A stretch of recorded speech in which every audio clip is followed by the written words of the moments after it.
When you have a busy life or you do lots of training, it can be hard to fit in the mobility drills that can complement your active lifestyle.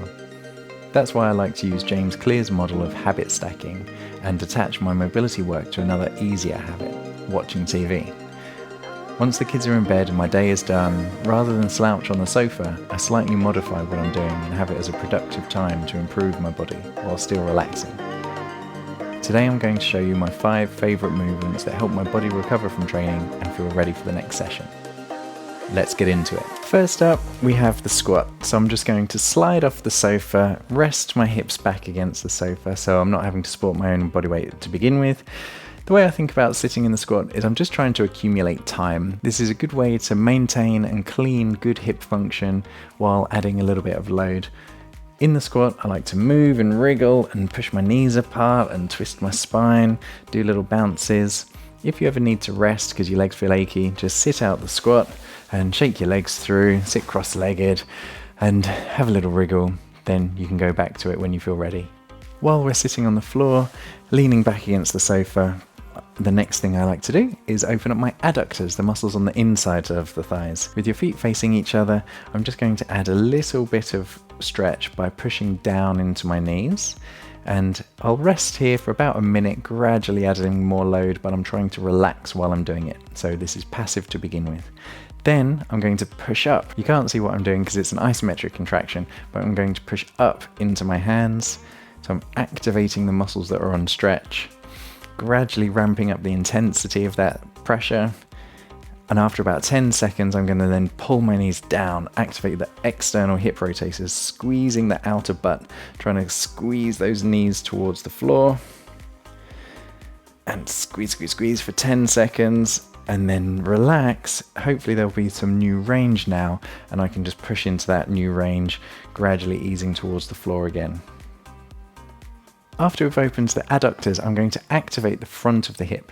This is actually something that's really helped me with my hamstring flexibility. Often poor hamstring flexibility is actually just weak hip flexors because we need to have control of the opposite side of the joint when we're trying to be on stretch. So the way we do that is just with a straight leg, pulse the leg up into the air.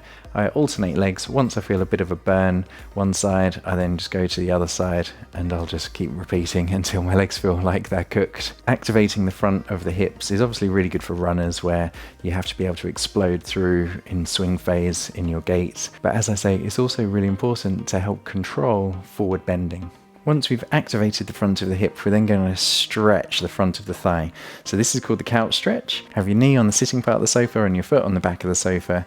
Stand up nice and tall, all the way to the crown of the head. And imagine there's a bowl of water in your pelvis and you're going to tilt the water down your back legs. We're posteriorly rotating the pelvis. This is important because one of the quadricep muscles attaches to the pelvis. So we're trying to lengthen the line from your knee to the front of the pelvis here by tilting backwards. Then you can reach nice and high with the same side hand. So whichever leg is on stretch, that hand goes into the air. You can balance with the other hand if you need to. And we're just going to reach up and back and wriggle around and twist and find all the best bits of stretch for about a minute. After that, you can then squeeze your glutes and that gets a little bit of extra hip extension, and then we're going to kick into the back of the sofa. So we're activating the muscles that are on stretch. Push harder and harder and harder for 10 seconds, and then when you finish that 10 seconds you can then try and squeeze your heel towards your butt. So now you're activating the hamstrings, the opposite side of what you're stretching. And after a 10-second squeeze, then you can relax and just go a little bit further into the stretch and relax for another minute or so, twisting and turning, and then you'll go and do that on the other side. To finish, I like to use single-legged mornings, so I'm going to stand with one leg straight and the other leg on a toe touch and hinge at the hip, so we're nice and straight in our back. Now, when we're hinging into this hamstring stretch, we've got two choices. We can either pull ourselves back up with our back muscles, and that's not what we're going to do. What you can do, though, is you can push your foot into the floor. So what you'll feel is that when you're on this hamstring stretch and you push down into the floor to push yourself back up, you're activating the hamstrings that are on stretch. So you really explode that hip through, keep that knee nice and straight, explode that hip through and push down into the floor. So we're activating the hamstring muscles that are on stretch.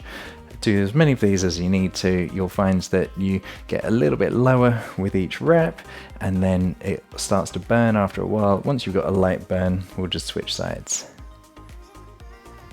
Okay guys, I hope you found that helpful. If you did, give it a little thumbs up below, and if you'd like to couple this mobility routine with how I train and see how I run through the week, then you can watch this video up here to see how I became an ultra runner.